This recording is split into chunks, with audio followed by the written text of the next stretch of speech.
Quel plaisir de vous retrouver, surtout pour parler, bien sûr, d'un 4-0 sur un classico, il n'y a pas mieux, presque comme rendez-vous. Je le redis, je l'ai dit dans les commentaires, j'étais triste, déçu, désolé de pas pouvoir être là pour le débrief global hier, mais c'est comme ça, c'est la vie, ça se voit un petit peu derrière moi. Il y a un petit être qui, des fois, bouleverse le programme, donc bon, on s'adapte. La bonne nouvelle, c'est que j'ai quand même pu prendre un peu de temps pour faire une petite analyse en images, trouver quelque chose, un but, ça m'a plu. Ça sera le deuxième but du PSG, celui de Kolo Muani, même si quand on pense à l'action, c'est pas forcément le plus impressionnant. Je vais vous expliquer après pourquoi j'ai choisi celui-là. Avant ça, comme d'habitude, mais pas bien sûr, le petit j'aime sur la vidéo pour nous soutenir. On voit que vous êtes là, on voit que vous êtes présents, ça nous fait plaisir. On continue de grandir tous ensemble. Et puis bien sûr, abonnez-vous en activant la cloche pour ne rien manquer de nos vidéos.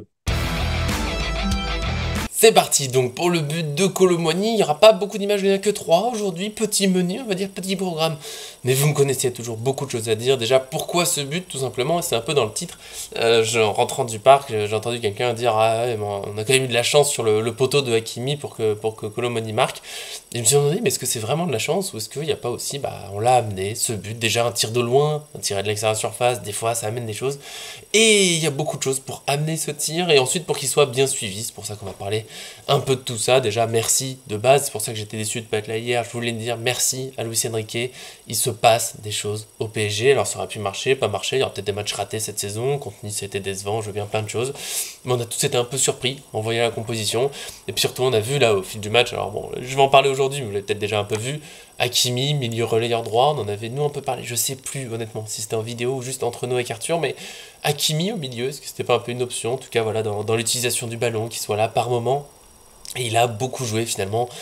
Voilà, relayeur droit, je trouve que j'ai pris cette image pour commencer l'action, parce qu'avant ça il se passe pas grand chose, hein. Paris récupère la balle, enfin Marseille la dégage tout là-bas, ça tourne derrière, on arrive à Zaïre Emery qui fait une passe pour Barcola à gauche, et on voit très clairement, j'enlève les petites images, le système, hein, enfin 3 derrière, les 3 au milieu, et devant, j'ai commencé à faire les traits, 1, 2, 3, 4, on le voit assez clairement. Je pense qu'on le reverra plusieurs fois, pas tout le temps, parce que Lucien Riquet, bah là, il l'a montré, il s'adapte aux joueurs disponibles, il s'adapte à l'adversaire. Marseille a voulu jouer avec une défense à 5, bah ça laisse de la place derrière, pas besoin d'avoir trop de monde qui attendent derrière pour avoir la balle. Autant avoir des joueurs qui perturbent cette ligne offensive, donc cette ligne de 4 attaquants, avec en plus, voilà, quand c'est Hakimi au milieu derrière, ça fait un jeu très offensif. D'ailleurs, j'en reparlerai pas après je me concentre sur l'action promis. Hakimi, je sais pas à quel point vous l'avez noté, mais Hakimi du coup était souvent milieu là, relayeur. Et quand Dembélé touchait la balle, en fait Hakimi a surtout fait des appels après sur le côté pour déborder, comme il sait bien le faire. Il y a eu quelques appels aussi ici dans l'axe, pas trop servi, peut-être que ça se développera.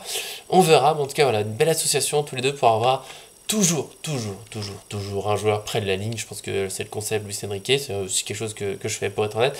Donc à gauche, c'était surtout Barcola qui l'a suivi par Zaïre Emery, hein, c'est pas le latéral, parce que Hernandez n'est pas vraiment latéral, il est plutôt troisième défenseur, même s'il monte de temps en temps.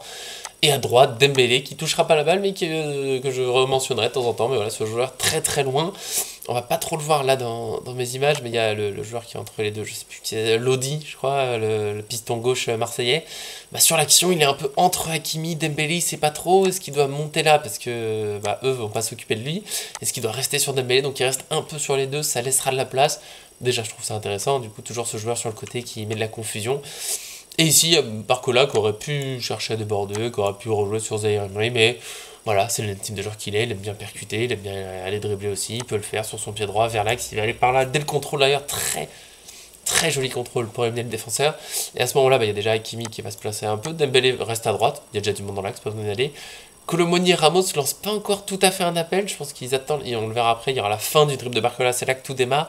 Là sur le contrôle, ils sont juste en train de se déplacer, voilà, gentiment, on accompagne, on se met dans l'axe, on occupe la défense, et on se retrouve donc juste après. Un point pour ceux qui pourront dire que j'ai bougé entre les deux phases et les deux images. Voilà, on va être honnête, j'avais pas pensé au fait que Dembélé était tout là-haut, que je prenais sa place, mais c'est vrai, Dembélé toujours tout là-haut, à droite. Alors là, tout de suite, on voit pas qu'il écarte. C'est sur le temps de la passe, en fait, où Lodi va se mettre un petit peu là. Est-ce qu'il faut que j'aille sur Hakimi? Est-ce qu'il faut garder Dembélé? Je peux pas trop avancer, je peux pas le découvrir. Très intéressant, j'en reparlerai au moment de la frappe, toujours qu'il soit là. Mais bon, on revient à l'essentiel. Barcola donc fait son dribble vers l'axe, et c'est là. Voilà, il a fait son dribble, là, il va retoucher le ballon, et c'est maintenant un peu que tout se déclenche. On note Zaïre Emery qui est derrière lui pour l'équilibre. Il faut qu'il y ait un joueur à gauche si on perd la balle. S'il perd la balle ici, je suis juste derrière. Ugarte, on sait que ce sont les prêts à surgir. Je pense qu'en une demi-seconde, il pourrait être ici pour récupérer la balle. On le sait, c'est une machine, mais il n'a pas fait grand-chose sur cette action. Et surtout, je le disais, dans l'axe, les deux mouvements, ce que j'aime déjà, bah, du mouvement, parce que la saison dernière, pour ceux qui sont là depuis au moins un an, Vous savez que j'ai beaucoup soufflé, pesté, coléré, si ça se dit, contre des attaquants qui bougeaient pas. Et là, tout de suite, Barcola, il a fait son dream. Il y a l'appel. Moi, je l'avais pas vu en direct, si on est honnête. Là, au Parc des Princes, moi, je suis à l'opposé de cette action. Vraiment tout là-bas, si on prend l'angle. Donc, pas facile de voir exactement ce qui se passait, chaque détail. C'est ce qui est marrant en stade. Bref, Kolo Muani donc fait son appel dans la surface. Très intéressant, c'est que la passe, elle est faisable, je pense, parce que lui, il me paraît pas très bien placé pour intervenir. Kolo Muani a l'air d'avoir de l'avance sur Gigot, si je dis pas de bêtises. L'autre, ça doit être Balerdi, lui, ça doit être Mbemba. Donc, Gigot, normalement, dans l'axe. Donc je pense que Kolo Muani, là, on peut le servir, il peut les finir en une touche. Bon, comme sur le dernier but, j'ai vu des gens qui sont énervés parce que j'ai dit que Hakimi aurait pu faire la passe. Attention, c'est dur sur le terrain, ça va vite, on peut pas tout voir. J'aime noter qu'il y a des options, peut-être ici, par exemple, sur cette action, qu'en fait le plus simple, c'est d'aller servir Kolo Muani, il y a Ramos qui le suit derrière, Barcola peut aller aussi pour un 1-2, enfin voilà, peut-être qu'à ce moment-là, techniquement, il peut faire ça, il va dribbler encore un peu. Ce que j'aime bien, donc toujours sur cet appel de Kolo Muani, dans ce sens, c'est que dans le même temps, Ramos fait pas la même chose, il va pas en profondeur. Ramos il va plutôt se mettre ici, donc l'espace laissé par Kolo Muani, tout en étant plus proche de Barcola que le défenseur, donc vous pouvez le servir, peut-être pour jouer une passe en une touche de balle après sur Kolo Muani, peut-être pour frapper, pour tenter un dribble par là-bas, pour rejouer sur Barcola. En tout cas voilà, un en profondeur, un en pivot, je trouve ça très intéressant, des options possibles. Vous savez, globalement, sauf qui me pardon, je suis un peu malade, ceux qui me connaissent pas, c'est ce que j'aime dans le foot, des options un peu partout, du mouvement.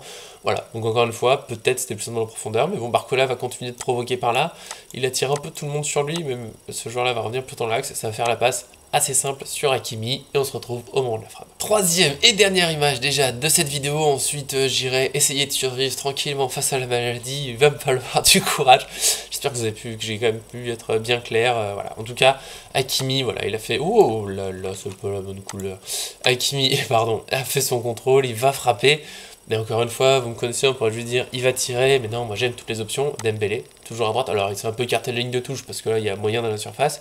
Le défenseur, comme je le disais, je me sens toujours que c'est Lodi, j'espère que je ne me trompe pas, qui est gêné, on aurait pu se dire que plutôt il aurait pu sortir sur Hakimi en fait au moment de la passe. Il y a Rongier, je pense, qui était là, qui vient d'ici, qui était un peu loin, peut-être que Lodi peut sortir sur lui, mais s'il sort sur lui, bon, la passe elle est trop facile vers Dembélé, donc il est un peu bloqué. Donc Hakimi a du temps, il va faire cette frappe, et ce que j'aime à ce moment-là, c'est qu'il y a d'autres options que Dembélé, il y a Ramos tout de suite, hein. Il avait fait un premier appel par là, ça n'a pas marché, il n'y a pas de souci, je me relance de l'autre côté. Profondeur par là, alors là, c'est une passe pas facile, mais on sait jamais, pourquoi pas, au-dessus. Certains joueurs l'ont fait, certains joueurs peuvent le faire, et qui a sans doute les qualités techniques pour le faire. Aussi, Kolo Muani, encore une fois, j'adore cet état d'esprit, cette volonté.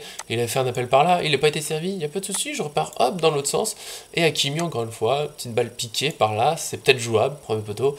Il y a Barcola aussi qui va suivre, je sais que ça fait beaucoup de traits, là c'est voulu, parce que c'est un peu là où vont aller les joueurs du PSG au moment du tir. Alors déjà, ils font des appels de balles, donc c'est intéressant, ça évite que cette défense puisse monter sur Hakimi alors qu'il va tirer, tout en ayant dans le même temps, maintenant que le PSG fait enfin des tirs de loin, et notamment Vitinha dernièrement, les milieux ils montent, ils sont obligés de suivre les joueurs du PSG, donc il y a moins de monde dans la surface, alors que dans le même temps, les joueurs, les attaquants proches de la surface, ils y vont pour de vrai dans cette surface, donc il y a appel de balle, et je vais le refaire en même temps, quand ils tirent, peut-être que c'est un appel de balle, mais bon, il voit bien au moment des tirs que c'est un tir, mais il s'arrête pas, Ramos, Kolo Muani, Barcola, pardon, il s'arrête surtout pas, Ramos, il y va, Kolo Muani, il y va, Barcola, il y va, et c'est là où au final, je veux dire, c'est pas de la chance ce but, alors oui, un petit peu, forcément, parce que c'est poteau, ça revient, alors déjà, pas de chance que ça fasse poteau, ça aurait pu faire but, mais c'est surtout que c'est bien amené, c'est bien construit, il y a du monde partout, il y a du mouvement, c'est comme ça qu'on construit des actions dans le foot, et surtout, sur ce tir, il est suivi par 3 joueurs qui vont dans la surface, on se met qu'il y a Dembélé qui est mine de rien dans cette zone, donc si